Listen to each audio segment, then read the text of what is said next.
George Calombaris, thank you for joining me on Tea with Jules. Thank you for having me. I'm quite excited. Got pink cups. Pink with polka dots. It looks like one of Matt Preston's cravats. Yes, yeah. We will get to that. But are you a tea drinker? Love tea. Drink a lot of tea throughout the day. It's my go-to thing. What's your favourite? I'm a big fan of green tea. I just find it quite cleansing, and especially because I'm in the food business where you're around food, tasting food, seeing food. Green tea, for some reason, helps you digest and cleanse. And, yeah. Well, I'm so glad you're a tea drinker. That's made me happy. Actually, this tea we're drinking today, it's from this company called Bambala, and it's got rose petals in there, and it's a happy soul tea. And I thought, perfect. That just sums you up. But ironically, this little note came in the box, and it says, "I am not my hair. I am not my skin. I am the soul that lives within." And I thought, I don't know you that well, so I didn't know how far I could take the no hair joke, but I'm not my hair, George. You don't have to worry about that. Yeah. But thank you for coming. No, thank you. Now, you are best known in Australia as one of the judges on MasterChef, but you're also a restaurateur. Now, can you spell that word? No. R-E-S-T, and that's where I stop. Yeah, it's really hard to spell. Yeah, it's a tough one. Can I tell you how to spell it? Yeah. Just so you know. R-E-S-T-A-U-R-A-T-E-U-R. There's no N. It's Restaurateur, whatever. That's something what Frenchy. you are. And now you own 7? That's why I'm up here at the moment, up in Sydney, because we'll be opening here next year. So I'm very excited about that. It's our first sort of adventure out of Melbourne, and I think the question of us when we're coming has been a long time coming. So now it's about making sure we don't replicate what we're doing in Melbourne, because that would be cheating, I believe. I think I've got to create something that's Sydney. So yeah, I'm so pumped and I'm very excited about it. We're pumped too, because we're from Sydney. I've been to one of your restaurants in Melbourne and I was blown away. It was genuinely an amazing experience. Oh, good to hear. So good to hear. Thank you. You're also an author. Cookbooks, 5, I believe? Yeah, I say it all the time. I don't buy cookbooks or chefs' cookbooks for their recipes. I buy them because I want to find out about why. You know, I mean, we're chefs and cooks and restaurateurs because we want to leave people with something, and whatever that is, you know, it's a mantra, it's an idea, it's a feeling, it's a belief. And I think, you know, my cookbooks are about, you know, opening them up and getting little snippets of my life, and obviously the things that influence me in a positive light. I mean, we live in a world at the moment where it's all negative, dude, you know, it's you know, so I think cookbooks are a wonderful thing. Pot of tea, you know, sit on the couch and read away. What can we expect from that book? It's called Greek. There's 100 beautiful recipes in there, and it's been shot by the amazing Earl Carter, who I think is an incredible photographer.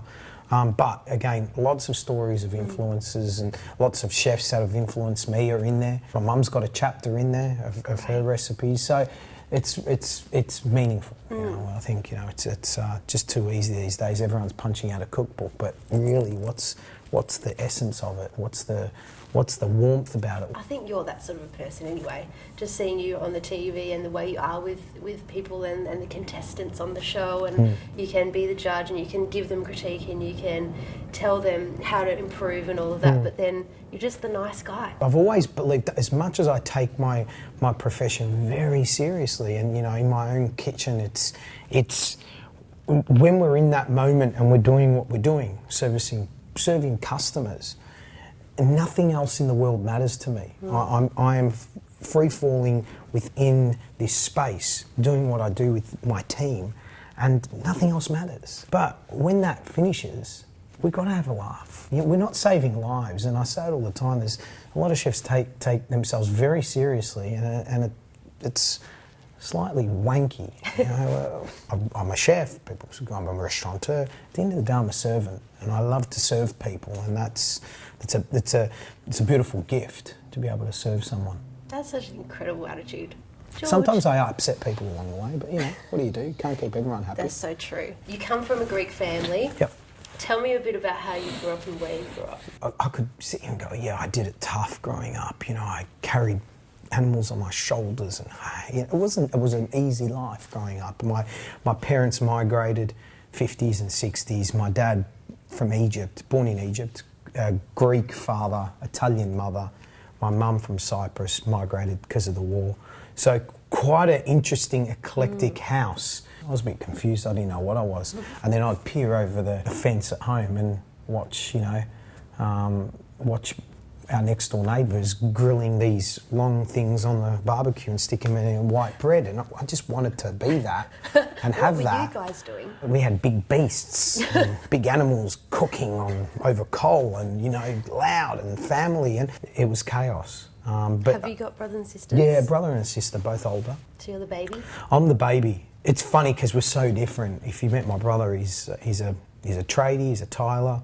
A bit like me, I'm a tradie, I guess. But he rang me up the other day and he goes, I just rang up Nova. And I've gone, what? He's gone, they were having a go at you about this whole, fast food thing, blah, blah, blah. I rang him up to tell him, stop picking on my brother. Oh. And I'm like, you didn't. I go, don't. He goes, no, mate, no, I'm not going to let that happen. I'm like, oh gosh. That's so nice. That's such an older brother thing to do. Yeah, I think what we got taught growing up was we get this wonderful life that gets given to us. Go for it in every way, shape or form. Doesn't matter if you want to be a tiler or a chef or a plumber or a carpenter or a garbage collector. Just love it. And if you love it, you don't wake up every morning going to work. You wake up every morning living your life. Mm-hmm. If you said to me, I started cooking professionally 19 years ago, while I was there peeling onions as a, wet behind the ear apprentice, that, in 19 years I'm going to be sitting on a couch having a chat to someone about my life. Yeah. That'd be ridiculous. Mm-hmm. Get back to chopping your onions, George. What are you talking about? You really are doing it because of the love of it. You're not doing it to sit and talk about yourself. In its simplest forms, it's really beautiful and simple because, we live in a day and age, and I'm, social media, this and that, we're all connecting, engaging, but are we really connecting? Like, are we really sitting here drinking a pot of tea over a text or a tweet or an Instagram or this or that? I'm like, no, we're not. Mm-hmm. And there's something that can never be taken away from what I do, is that instant gratification, that opportunity to put something in front of someone and instantly find out if they love it, if they don't like it, or how they feel, or if they've had a good time. It's a wonderful craft, and it's a wonderful position to be in. My family, my mum's Scottish, my dad's Irish, but the guy who I'm married to, his mum is Anglo-Indian and his dad is Sri Lankan, born in Malaysia, so their culture is all about their food.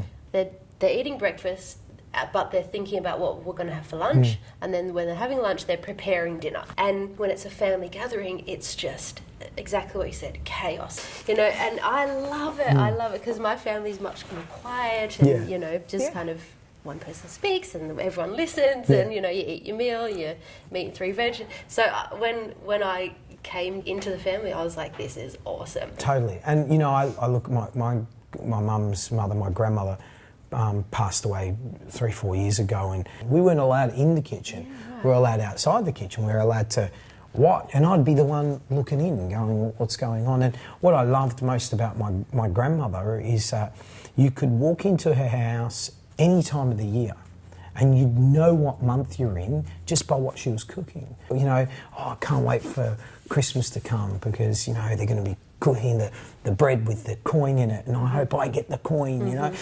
All those little things that probably then I took for granted a lot. Do we have to? Can I just I just want a lamington like my mate next door. But now I go, geez, I am so lucky I got given that opportunity to capture that memory. Yeah. And that's what I do now with my son. I've got to, he'll be 4 soon. I've got to give him as many little memories as possible. The first time Dad and I, for Easter, skewered the lamb, and literally my dad's got my little hands cupped open and he's pouring olive oil into my hands to, lather the lamb before we put it onto the spit. I don't forget that minute when the olive oil came out of the... they're so real moments that are awesome. Yeah. At what point were you like, this is what I want to do, I'm going to go in? Yeah. I think I was 15 when I decided that I wanted to be a chef. And then, I took a part-time job on a Friday and Saturday, obviously finished school and go and work in this little local pasta place. And I just scrubbed pots and pans and just kept dreaming. And then, there'd be days I'd come home and, mum wouldn't be home, and I'd just go into the kitchen and grab some flour and an egg and make pasta. And 17, 18 came and I got myself an apprenticeship in an incredible place. And I was there for 4 years. And it's funny now, my best mates, who I can literally count on my hand, they're now getting me, where before they didn't, because I literally gave up all my social life, partying, all that never happened, because I committed myself, especially for the first 10 years, so much to the stove that I just never had time for anyone bar the kitchen, and I was quite tunnel visioned. At school, I never was really the best at anything, nothing at all, to tell you the truth. But then I found something that I could really conquer and achieve every day. So did you finish school? Dad made me finish high school, and I think it was good because it sort of allowed me to mature a little bit. And so from school you went to TAFE? Back then the apprenticeship system was 4 days in a workplace and 1 day at school, at culinary school. So, and that was great, but it was hard. Like that plate that I was at the Regent that then became Sofitel in Melbourne, and it was sort of the last dying big chefy hotels, 160 chefs, big departments, and you really they would only take 7 interns every year, so you had to, I wanted to make it, and I made it, and I remember by year 3 there was 2 of us left out of those 7 interns. Right. It was tough. Physically, it was tough. It was long days, early starts, late finishes, but the mental stuff that was going on. I mean, we all watch reality TV and we see, everyone's getting screamed at and, plates are getting thrown and whatever else. Is it like that? No. Or is it... My mentality's changed dramatically. It's about a work-life balance. And, you can't make your guys work 90-hour weeks. It's just not possible, You've got to invest in them more. You've got to give them time to, spend time with their family and friends. You've got to refresh them so that when they are with you, they're strong. It's changed dramatically. Where back then it was, what you want to what? You've got a cousin's wedding. Forget it. You're not going. You're working. So you missed out on so much. But you sacrificed it, and I don't regret any of it. I'm better for it now because I can change the way I don't want them to do it my way, the way I did it. I want them to do it my way that I wanted them to do it now, which is about a good balance of life, work, life, all those things. So important. Yeah. You work with Gary Megan on the show as one of the judges. You were his apprentice, is that right? So he employed me at the Sofitel at that time. So he was the head chef? He was the executive sous chef, and which is massive, number 2 in the brigade of 160 odd chefs, and it runs like that. Great. All kitchens, even my kitchens, are like a pyramid. Yeah, you got to work yourself up to the top, which is nice. I think especially in a day and age when everyone wants to be a CEO as soon as they've left university, and a DOP, and all that. Title stuff. The boss. Yeah, everyone wants to be the boss. Yeah. Would you say that he had a helping hand in Massive. teaching you? Massive. And then I followed him to his first restaurant and was there for 2 years with him. Gary didn't teach me to be creative about food, but taught me about structure and, process. And that cooking is a process, and the way you manage people. He taught me a lot of things at a very young age. And I left Gary after 6-7 years and was armed with good knowledge, and and it's and then who would have thought that we'd be working side by side together? I mean, it's incredible. I mean, you both have such excellent things to say about each other, so obviously it's such a great relationship still there. Please welcome George and Gary.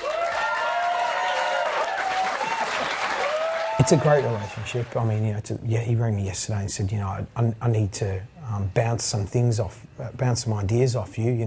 Can we catch up? I go, yeah, let's. Sunday morning we'll meet halfway and have a coffee somewhere. And it's nice to know that he can rely on me now just as much as I relied on him. Yeah. I mean, you know, people go, the success of the show is not about the individuals.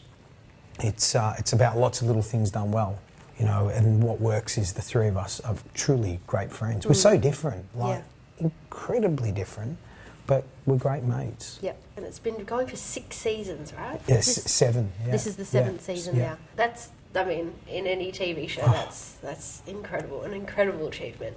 Genuinely, you guys like each other. Yeah, yeah, we are, honestly, we're good mates, and we can't be happy all the time. You know, it's a long process. I find TV harder than being in my own restaurants. Do you? Like, extremely hard. It's a concentration, I think, because it's 12-hour days sometimes, and you've got to, you know, sometimes repeat what you've just done, and it's a lot of concentration. And there's a lot of responsibility, you know, and we've got very important positions where we need to make sure we're making the right decisions, but also giving out the right information. That's true, because you are being looked at as the expert. We're going to make the filling for the summer pudding. With frozen berries, if you want to use some to present on the plate, it's important to pull them out while they're frozen and place them straight onto some paper towel. And what that's going to do is keep their shape, because as they're defrosting, they're falling onto each other and they're bruising. Now, the next step is we need to pop all these berries and the cherries into a pot and cook them down. About 150 grams of each. We cook them down for 2 purposes. One of them, we want to create sort of a compote out of them, and the other is we need to extract all the juice out of them. We just pop that on a medium heat. To that, we're going to add 1/3 cup of golden syrup. The next step to our summer pudding is to line our mould with white bread. Now, you had white bread in the freezer. We just need to trim that up to the size of this mould here. All of our berries have been simmering for about 5 to 7 minutes. Going to strain them through this sieve here. First step is the top of the summer pudding, so we're just going to soak that. Next bit is the sides.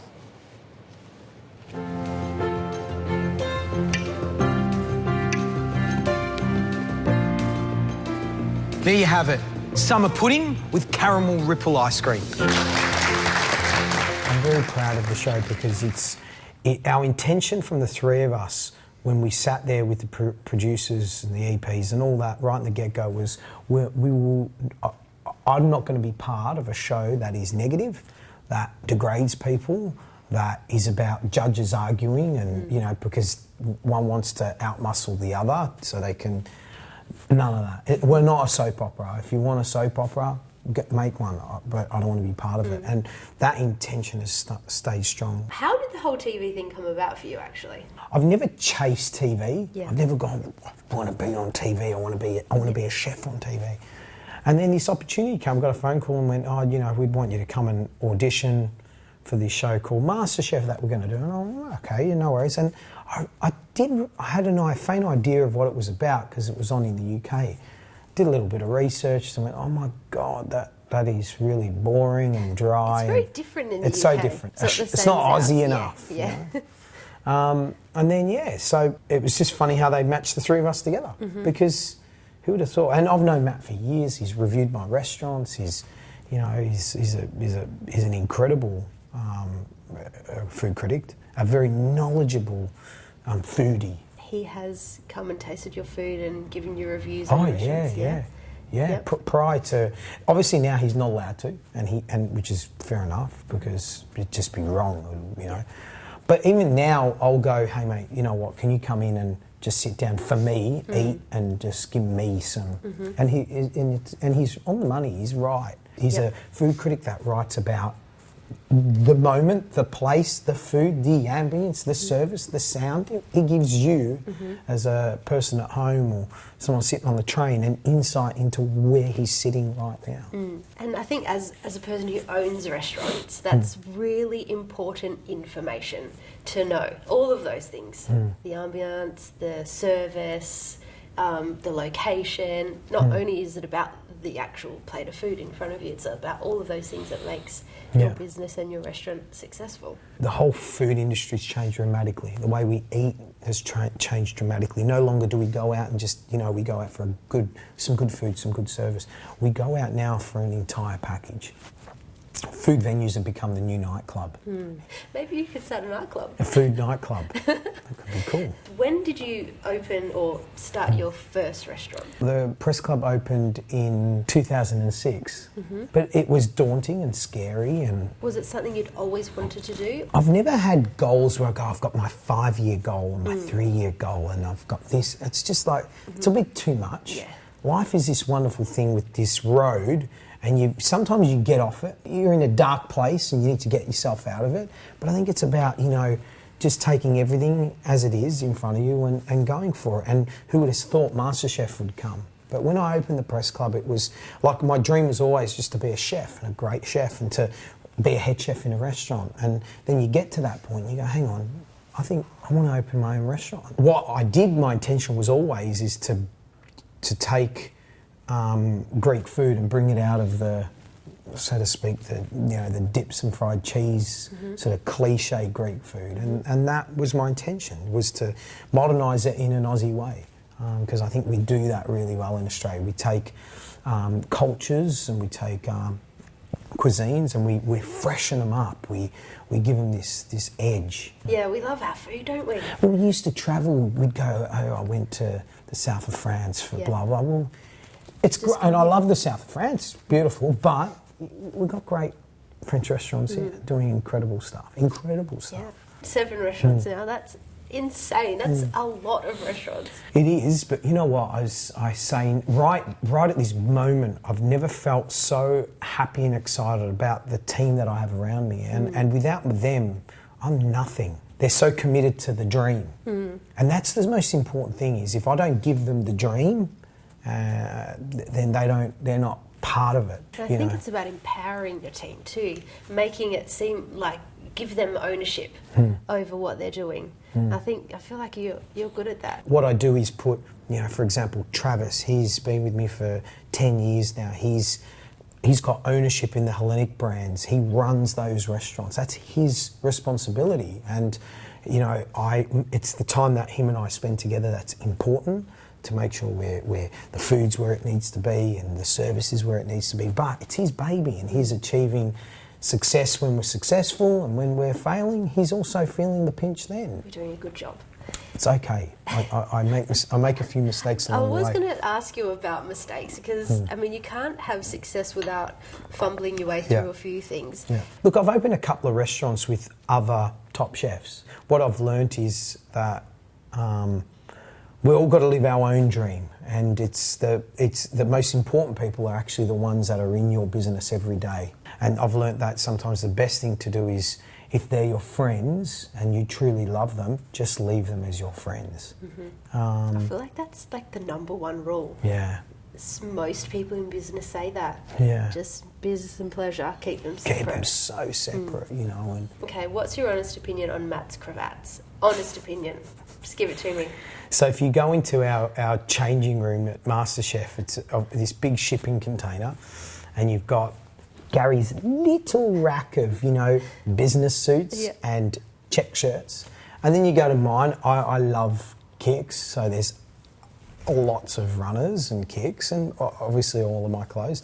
And then you go to Matt's side, and there's hundreds of these bloody cravats. And it's hilarious because he's got names for them all.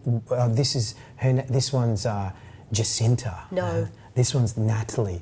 And I'll go, hang on, that's my Natalie. He goes, yeah, she bought it for me. I'm like, oh my God. I love it. Have you ever taken any of his fashion advice? No. How would you sum up your own style? I don't know. Some days I'm very, straight down the line. Shirt, pants, very, like the way my mum wants to see me. Okay. And then other days I look like a kid on a skateboard. Now, is there any of the contestants along and over the years that you still stay in touch with and maybe mentor or? Yeah, there's a few of them I speak to a lot. I mean, Poe's a good example. She's a a wonderful, wonderful woman, and yeah, we're good friends. Yeah, she seems like a cool kid. Yeah. She's from Adelaide. I'm from Adelaide. There you go. See, all the good ones come All from the there. cool cats come from Adelaide. Now, I've got this is such an annoying question, but it's a genuine question when I'm watching the show. Okay, so it gets to the judging moment where the contestants bring their plate of food to you. You guys sit there, you taste it. Do you get full, for one? Do you know what it is? I plan my day out, so if I know I've got a big tasting day, there'll be no breakfast, there'll be no Okay. lunch. And there's a lot of tea waiting on the side of the set, so I'm guzzling litres throughout the day, Yep. which is fantastic in terms of digestion. And fresh apple cleanses your palate. Because what you can, we call it palate fatigue. When things start tasting, you know, you go to the restaurant, the first 3 dishes are the most tastiest, yeah? You remember the entree like it tastes zippy and zingy and fresh because your palate's, you know, is alive. And then suddenly you remove all that sense, but apple just cleanses you. And the other thing is, because I know how long filming can take, so, you know, they come into the room. On TV, it's maybe 35 seconds, but there's probably maybe 45 minutes of filming Hours. where you're with one person with their plate of food, tasting, giving their feedback, you know. But everyone else is waiting out there. Doesn't their food get cold? Everyone's food is tasted pretty much cold. But what we do is that you don't see is at the end of a challenge, the cameras will switch off. Everyone leaves the kitchen, and the 3 of us go around and taste everything hot on our own. Good. Okay. It is cold. There's no doubt about it.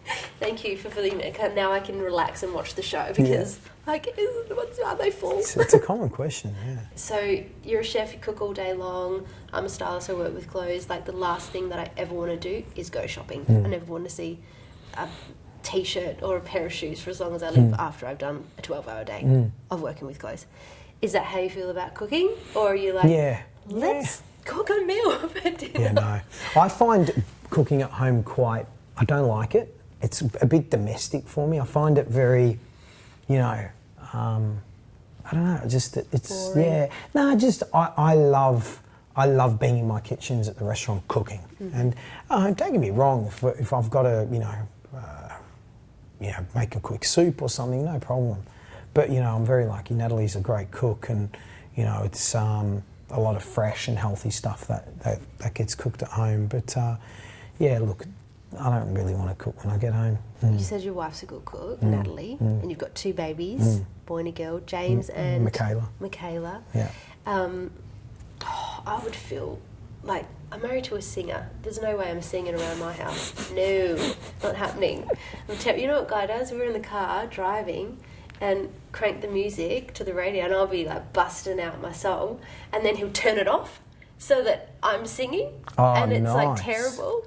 That's his, like, he thinks that's hilarious. But if I was married to a chef, I wouldn't cook. There's no way. Yeah, no, Natalie's come to a point where she just doesn't care, really. She has to eat, I guess. Yeah. Has And to feed you know the what? She family. knows what I like, and I'm a very simple person at home. Like she'll have, you know, chicken schnitzels crumbed, ready to go in the freezer, because she knows if I get, you know, tomorrow I'll get home from here and it's, you know, she'll just whack a couple of them in the oven. Fresh salad. There's always lots of salady stuff in the fridge, and lots of seeds, so there's it's staples at home. You know what I think it is? As chefs, we love people cooking for us. Even if it's bad? Even if it's bad sometimes. Like, I will never go to a mate's house and be critical, ever. Like, I don't care if it's burnt, I don't care if it's undercooked, overcooked, whatever. You're a good friend. And my last question, I am kind of culinary challenged, George. I'm not a good cook at all. What would be your pearl of wisdom to someone like myself who is terrible in the kitchen but needs to feed my family? What would you say, in a nutshell? It's a bit like driving a car. You've got to have a couple of skills, yeah? Like how to reverse park, how to, you know, get around the corner.